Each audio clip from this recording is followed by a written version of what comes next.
Ils étaient des centaines de personnes, militaires et civils, à prendre part à la randonnée pédestre des forces armées. Les randonneurs ont pris le départ au Komzone avant de sillonner les artères de la ville de Ziguinchor. Cette activité, qui marque le démarrage de la journée des forces armées, s'inscrit dans la dynamique du raffermissement des liens entre l'armée et les populations. Je suis venu répondre à l'invitation du colonel commandant la zone militaire numéro 6 qui a organisé cette randonnée pédestre en perspective de la célébration de la journée des forces armées. Alors, le faisant, j'ai voulu manifester la satisfaction des autorités publiques par rapport au travail abattu par les forces de défense et de sécurité en général et celles-là qui sont dans la région de Ziguinchor en particulier. Le dire, le manifester, mais également inviter la population à adhérer aux actions de nos forces de défense et de sécurité. Parce que tout ce qu'elles font, c'est dans le cadre de la sécurisation des personnes et de leurs biens. Alors donc c'est fort de cela que je réponds avec plaisir à cette invitation et souhaiterais en profiter pour féliciter le colonel commandant de la zone militaire numéro 6 d'avoir pris cette initiative, mais le féliciter également pour le rôle que l'armée joue dans le cadre de la préservation de nos ressources naturelles. Vous savez, le chef de l'État l'a dit, il a même envoyé une délégation ministérielle venir nous en entretenir. Et depuis lors, nous avons constaté d'excellents résultats dans le cadre de la lutte contre l'exploitation illicite de nos forêts, la coupe illicite du bois. Et cela également, je crois que nous le devons à l'armée, à la gendarmerie, aux eaux et forêts, à la police, qui ont su travailler dans la communion, travailler en parfaite synergie pour aboutir à ces résultats. Donc voilà ce que j'ai voulu symboliser et manifester à travers ma participation à cette marche. Voilà. Nous saisissons l'occasion aussi pour mener parallèlement des activités de communion avec la population de Ziguinchor, de communion avec les forces de défense et de sécurité et de communion avec l'administration qui est dans la région de Ziguinchor. Et à ce titre, d'ailleurs, je remercie beaucoup le gouverneur d'avoir bien voulu venir participer à cette marche et répondre à notre invitation. Après la randonnée pédestre, place au don de sang pour essayer de combler le déficit qui sévit dans la plupart des hôpitaux. Pour rappel, selon le Centre national de transfusion sanguine, le Sénégal a enregistré un déficit de 68 000 poches de sang en 2015. Lancée officiellement le 4 octobre dernier par le chef de l'État, la carte d'identité biométrique de la CEDEAO n'a pas encore vu le jour à Ziguinchor au moment où les autres régions ont déjà commencé la confection, une situation très inquiétante pour la plupart des populations. Ça, c'est la faute de nos leaders et surtout l'État du Sénégal. Ils savent pertinemment que Ziguinchor est tellement désenclavé et ça fait exactement 400 et quelques kilomètres de la capitale. Ils devaient normalement, s'ils prennent Dakar d'abord, normalement Ziguinchor devait être la deuxième région, être d'abord concernée vis-à-vis de la situation géographique. En ce qui concerne les autres localités, je crois que c'était le 2 novembre que ça devait être effectif pour les régions. Mais jusqu'à présent, on tarde à avoir le démarrage de ces inscriptions-là, ce qui inquiète plus ou moins la population. Et dans ce sens, on ne comprend pas, on n'a pas aussi une information exacte sur le déroulement, sur le calendrier de ces inscriptions. Ce qui inquiète en plus les populations. D'ici 6 mois, la confection de ces cartes biométriques sera gratuite. Passé ce délai, tout citoyen désirant acquérir cette nouvelle carte devra payer 10 000 francs, une somme jugée très élevée par la plupart des Sénégalais. Les 10 000 francs, ce n'est pas normal. Les 10 000 francs, ce n'est pas normal parce qu'un État, l'État est souverain. quand l'État est souverain, ce qu'on fait, c'est l'État qui demande à la population. Mais l'État aussi doit mettre sa main pour arranger le coût social de tous les Sénégalais. 10 000 francs, c'est trop cher. Ils peuvent réduire ça jusqu'à 1 000 francs. Ça aussi, c'est un peu inquiétant. Du moins que l'obtention d'une carte d'identité nationale, c'est un droit fondamental même. Là, vous ne pouvez pas exiger les personnes qui n'ont pas de carte d'identité de payer pour obtenir cette pièce-là. C'est l'État qui doit faire en sorte que tout citoyen puisse disposer de cette pièce d'identité-là. Aujourd'hui, beaucoup de Ziguinchorois attendent avec impatience le démarrage des opérations pour acquérir ce précieux sésame.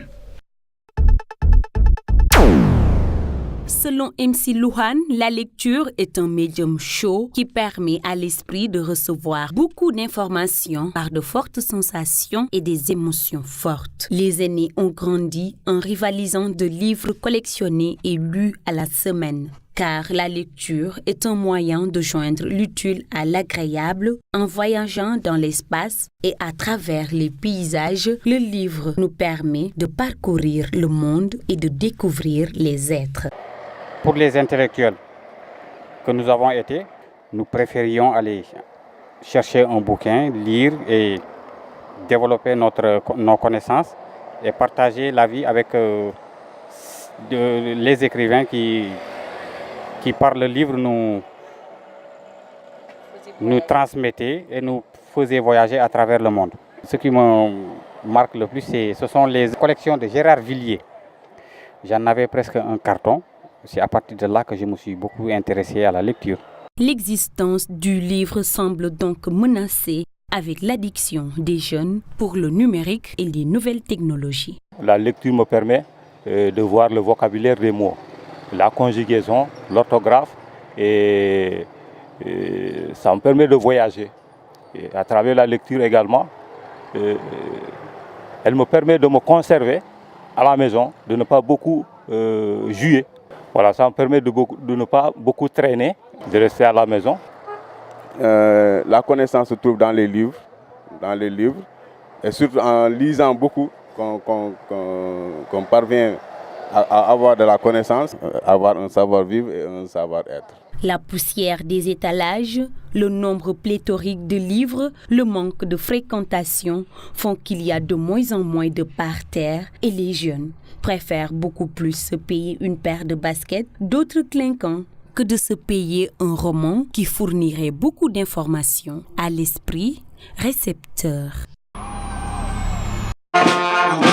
L'ensemble des corps des forces de défense et de sécurité ont marqué le pas pour célébrer la journée des forces armées.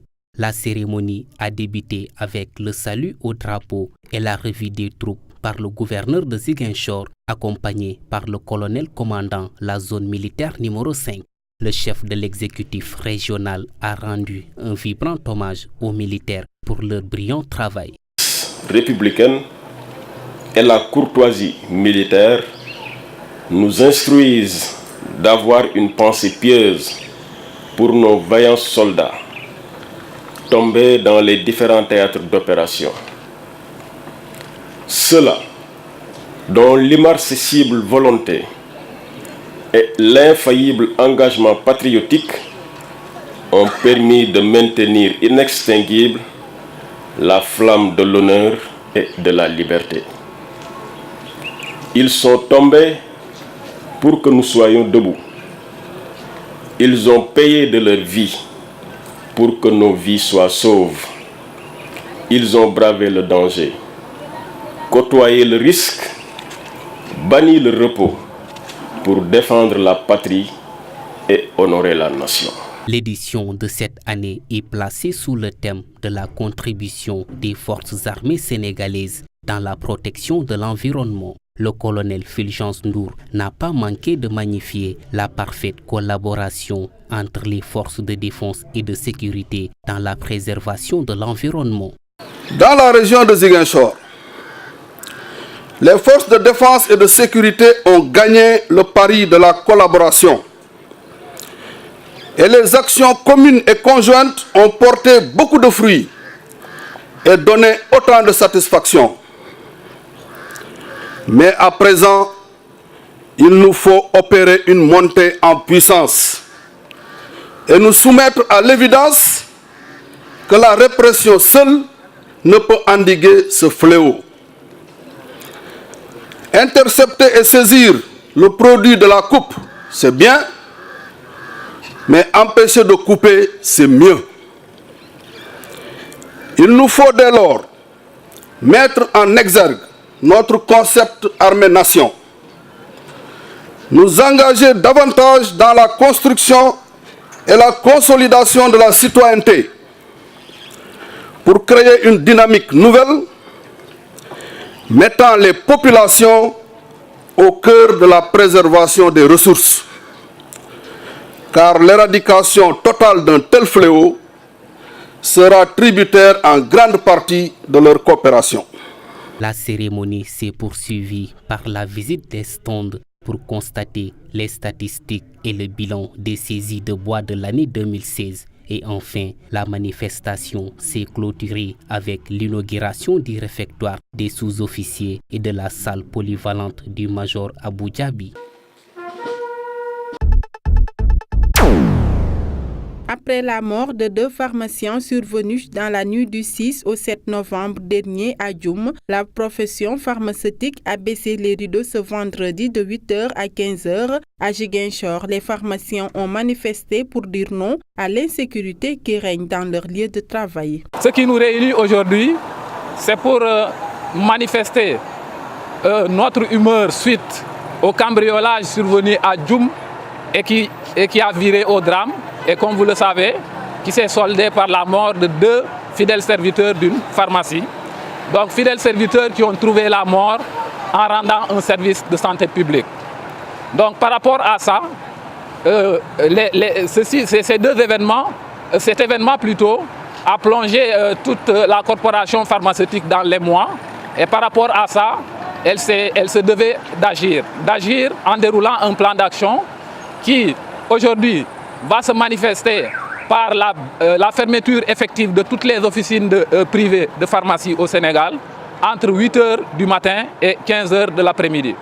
Et par rapport à ça aussi, il a été décidé au plan national une suspension des gardes jusqu'à nouvel ordre, des gardes de nuit, parce que ceux qui ont trouvé la mort l'ont trouvé, c'est quand ils assuraient un service de garde. Pour être dans de bonnes conditions de travail, ces pharmaciens demandent aux autorités de renforcer la sécurité, entre autres. Renforcer la sécurité autour des pharmacies et surtout des pharmacies de garde pour leur permettre de bien jouer le rôle de santé publique. Deuxièmement, lutter efficacement contre le marché parallèle, le trafic du médicament, parce que c'est à travers ce trafic des médicaments que les pharmacies sont pillées pour aller alimenter le marché parallèle.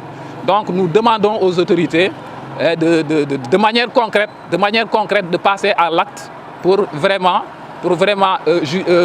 juguler ce fléau qui risque de porter un coup à la santé des populations. Après les médecins, c'est au tour des pharmaciens d'aller en grève, une situation qui risque d'impacter négativement la santé des populations.